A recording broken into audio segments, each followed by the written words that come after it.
आरक्षण तो बिल्कुल ओबीसी समाज के जो लोग हैं, दलित समाज के जो लोग हैं, जो आदिवासी समाज के लोग हैं, उन्हें बिल्कुल आरक्षण तो मिलना ही चाहिए। और महिला जो ओबीसी हैं उन तक अपनी बात को पहुंचाने की ज़रूरत है, उनको जागृत करने की ज़रूरत है, उनमें शिक्षा का भाव है, शिक्षित करने की ज़रूरत है। देखिए, अंग्रेज़ों की बहुत पुरानी पॉलिसी थी डिवाइड एंड रूल, तो डिवाइड एंड रूल को हम यहाँ नहीं आने देंगे, इस बात के लिए आप आश्वस्त रहिए। और मैं साक्षी झा इस समय मौजूद हूँ दयाल सिंह महाविद्यालय फॉर सोशल जस्टिस द्वारा आज यहाँ का द्वितीय अंतर्राष्ट्रीय ओबीसी साहित्य सम्मेलन 2023 का कार्यक्रम आयोजित किया गया है। कार्यक्रम में विशेष लोग मौजूद थे। कार्यक्रम की उपस्थिति में हमारे साथ मैम मौजूद है। मैम, क्या नाम है आपका? शिफालिका शेखर नाम है मेरा। कहाँ से आई हैं आप? मैं बिहार में पढ़ाती हूँ। भूपेंद्र नारायण मंडल वाणिज्य महाविद्यालय है और भूपेंद्र नारायण मंडल विश्वविद्यालय है मधेपुरा में, मैं वहीं पर पढ़ाती हूँ, असिस्टेंट प्रोफेसर हूँ मैं। अभी देखिए, समकालीन समय में हम यदि देखें तो कई सारे विमर्शों पर बात होती है। दलित विमर्श है, आदिवासी विमर्श है, अल्पसंख्यक विमर्श है। उसी कड़ी में हम देखते हैं कि ओबीसी समाज के द्वारा भी बहुत तरीके के साहित्य लिखे जा रहे हैं, बहुत साहित्य लिखे जा रहे हैं, जिसको कि समझने की ज़रूरत है। उनकी क्या पीड़ा है, उनको क्या सोचते हैं समाज को लेके, उनके साथ कहाँ अन्याय हुआ है। तो ओबीसी जो विमर्श है उसमें इसी बाबत बात होती है, जिसको कि आगे लाने की ज़रूरत है। आरक्षण तो बिल्कुल ओबीसी समाज के जो लोग हैं, दलित समाज के जो लोग हैं, जो आदिवासी समाज के लोग हैं, उन्हें बिल्कुल आरक्षण तो मिलना ही चाहिए। और आरक्षण नहीं मिल रहा है, मेरा ये कहना था कि आरक्षण नहीं मिल रहा है, जिसके खिलाफ हमें आवाज़ उठाने की ज़रूरत है। अभी आप देखिए कि पिछड़ा वर्ग आयोग तो बना दिया गया है, लेकिन सरकारी संस्थानों में खास करके प्रोफेसर की सीट पे, एसोसिएट और असिस्टेंट प्रोफेसर की सीट पे हज़ारों हजार जो सीटें हैं वो खाली हैं। ये मैं किसी क्षेत्रीय विश्वविद्यालय की बात नहीं कर रही हूँ, ये मैं केंद्रीय विश्वविद्यालयों की बात कर रही हूँ। मसलन आप जेएनयू को देखिए, डीयू को देखिए, बनारस हिंदू यूनिवर्सिटी को देखिए, सेंट्रल यूनिवर्सिटी ऑफ हैदराबाद को देखिए।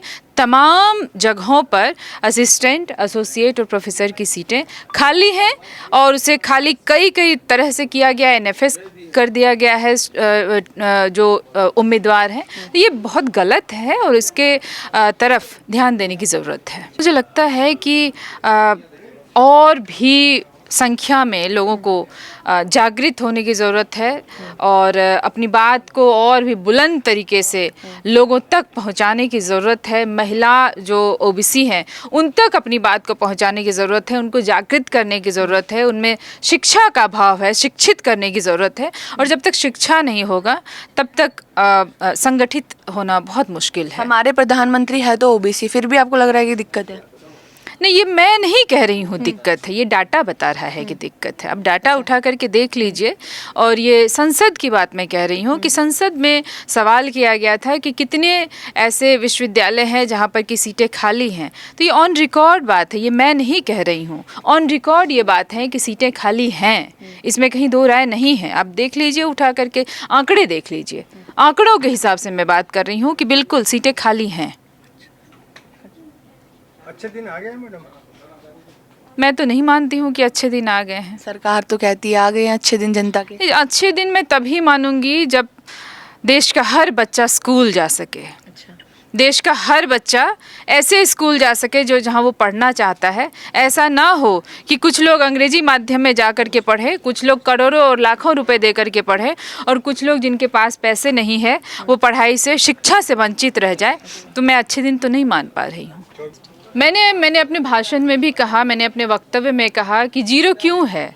यदि जो कमेटी है, जो सिलेक्शन कमेटी है, यदि वो लिख कर दे रहे हैं कि एनएफएस है, मैं वही बात तो कह रही हूँ कि जब तक आप इंटरव्यू बोर्ड तक पहुँचते हैं, आपके 70 मार्क्स या 80 मार्क्स आपके काउंट होते हैं, तब तक आप एलिजिबल होते हैं। लेकिन जैसे ही 20 नंबर की बात आती है तो वो एलिजिबल नहीं पाए जाते, वो एनएफएस कर दिए जाते हैं। कारण ये है कि लोग चाहते हैं कि ओबीसी के लोग जो हैं या दलित जो लोग हैं, SC ST जो है, ये आरक्षण को इनडायरेक्ट रूप से ख़त्म करने की कोशिश की जा रही है। आप आंकड़े देख लीजिए ना, JNU और BHU और HCU में मैंने आंकड़े में बताया कि NFS लिख दिया गया। क्यों लिख दिया गया NFS? असिस्टेंट तक वो ठीक थे, एसोसिएट तक आते आते वो NFS कैसे हो सकते हैं? 80 नंबर तक आप ठीक थे, आपके पास क्वालिटीज़ थी, क्वालिफिकेशंस थी, आप कैपेबल थे, और जैसे ही 20 नंबर या 30 नंबर की बात आती है, आप वहाँ पर क्वालिफाई नहीं कर पाते हैं, आप एलिजिबल नहीं होते हैं वहाँ पर। तो इसके पीछे की वजह मैं आपसे पूछना चाहती हूँ, या मैं जो इंटरव्यू बोर्ड के लोग हैं मैं उनसे पूछना चाहती हूँ कि उसके पीछे की बात क्या है। साजिश की बहुत साफ बात है कि जो 52% आबादी हैं उसको 10% या 15% लोग जो इंटरव्यू बोर्ड में शामिल हैं, जो इंटरव्यू बोर्ड में बैठे हैं, वो किसी तरह से नहीं चाहते हैं कि ये जो समुदाय है ये आगे आए। कौन लोग हैं जो बैठे हुए हैं बोर्ड में? कौन, किसके ऊपर आपका इशारा किसको है? नहीं, मेरा इशारा नहीं है, ये तथ्य है कि जितने भी अपर कास्ट के लोग हैं वही इंटरव्यू बोर्ड में हैं। आपने अम्बेडकर की बात की है, अम्बेडकर को तो ओबीसी बिल्कुल डिनाई करता है, फिर अम्बेडकर की बात कैसे करते हैं? मैंने कहाँ, किसने बताया आपको कि डिनाई करता है? ओबीसी कहता है तो चमार है, इसको हटा बिल्कुल नहीं कह सकते। मैं नहीं मानती, आप नहीं मानते? मैं नहीं मानती। क्यों? मैं नहीं, आप देख लीजिए कि आप, मैं बस एक ही बात कहूँगी कि अब तो 14 अप्रैल 2023 तो जा चुका है। 14 अप्रैल 2023 को आप दिल्ली की सड़कों पर देखिए, बिहार की सड़कों पर देखिए, उत्तर प्रदेश की सड़कों पर देखिए, महाराष्ट्र तो छोड़ दीजिए, महाराष्ट्र से वो आते थे, महाराष्ट्र वहाँ के ही थे वो। आप तमाम राज्यों की सड़कों पर देख लीजिए, गलियों में देख लीजिए, मोहल्लों में देख लीजिए कि कितनी तादाद में लोग बाबा साहब अम्बेडकर को याद करते हैं और उनका जो सपना है शिक्षित करने का, संगठित करने का, संघर्ष करने का, उसको कितनी मजबूती से लोग रख रहे हैं और बाबा साहब अम्बेडकर को लोग याद कर रहे हैं। याद करने से नहीं होगा ना, विचारधारा से होगा। बिल्कुल, विचार देखिए फूले विचारधारा की बात करते हैं, कबीर विचारधारा की बात करते हैं, पेरियार विचारधारा की बात कर रहे हैं, अम्बेडकर विचारधारा की बात करते हैं, लेकिन जितने भी ओबीसी हैं सब मानते तो हैं, लेकिन ना तो उनको जानते हैं। देखिए, बाबा साहब अम्बेडकर एक ऐसी शख्सियत है जिसको भुलाकर भारत में तो आप बहुत अपनी बात नहीं कह सकते, चाहे वो ओबीसी समुदाय हो, दलित समुदाय हो, आदिवासी समुदाय हो, अल्पसंख्यक हो, महिला हो, कोई भी, उनके बिना हमारा कोई अस्तित्व ही नहीं है। वो थे तो हम हैं। मेरा एक लाइन की बात है कि वो थे तो तभी हम हैं, वो नहीं होते तो हम यहाँ नहीं होते। मैडम, SC ST एक्ट जो है ओबीसी सहमत है या नहीं है? आप आरक्षण की बात कर रहे हैं? SC ST एक्ट जो लगता है जी, तो कहते हैं कि SC ST एक्ट लगता है हमारे ऊपर अत्याचार होता है, SC ST एक्ट लगा के। सर देखिए, प्रताड़ना तो सदियों से चल रही है ना, तो बहुत लोग जिनको लगता है कि हम लंबे समय तक प्रताड़ित करते आएंगे, करेंगे, ये हमारा हक है, ये हमारा अधिकार है, तो ऐसे तो लोग उसके खिलाफ में आवाज़ उठाएंगे ही ना।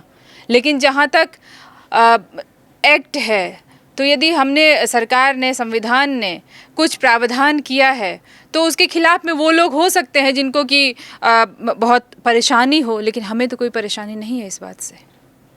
मैडम, SC ST OBC एक साथ इसलिए नहीं आ पाते क्योंकि ओबीसी ये कहते हैं कि SC हमारे ऊपर केस कर देते हैं, उन्हीं की बात को आगे बढ़ा रहा हूं। नहीं, बिल्कुल ये बात सिरे से मैं खारिज करती हूँ। इस बात में कोई दम नहीं है, और यदि ऐसा होता तो जब भी हम दलित बहुजन की बात करते हैं तो हम ओबीसी की बात करते, हम बहुजन की बात नहीं करते, हम आदिवासी की बात नहीं करते, हम अल्पसंख्यक की बात नहीं करते। देखिए, जो भी पीड़ित लोग हैं, जो भी शोषित लोग हैं, वो उनमें भेद करके यदि देखा जाए तो तब तक तो कोई बात नहीं बनेगी। देखिए, अंग्रेज़ों की बहुत पुरानी पॉलिसी थी डिवाइड एंड रूल, तो डिवाइड एंड रूल को हम यहाँ नहीं आने देंगे, इस बात के लिए आप आश्वस्त रहिए। ओबीसी, SC ST, अल्पसंख्यक और जो महिलाएं हैं, जो पीड़ित हैं, जो ओबीसी की महिलाएं हैं, दलित की महिलाएं हैं, हम सब एक हैं। हम में कोई विरोध नहीं है, कोई अंतर विरोध नहीं है। जो डिवाइड एंड रूल की जो पॉलिसी थी, सभी इसी मिथक में चल रहे हैं कि ये अंग्रेजों की पॉलिसी थी। क्या ये सच में अंग्रेजों की पॉलिसी थी? क्योंकि आप तो अध्यापक है, टीचर हैं, आप तो बच्चों को पढ़ाते हैं, जबकि ये पॉलिसी थी, ये ब्राह्मणों की पॉलिसी थी।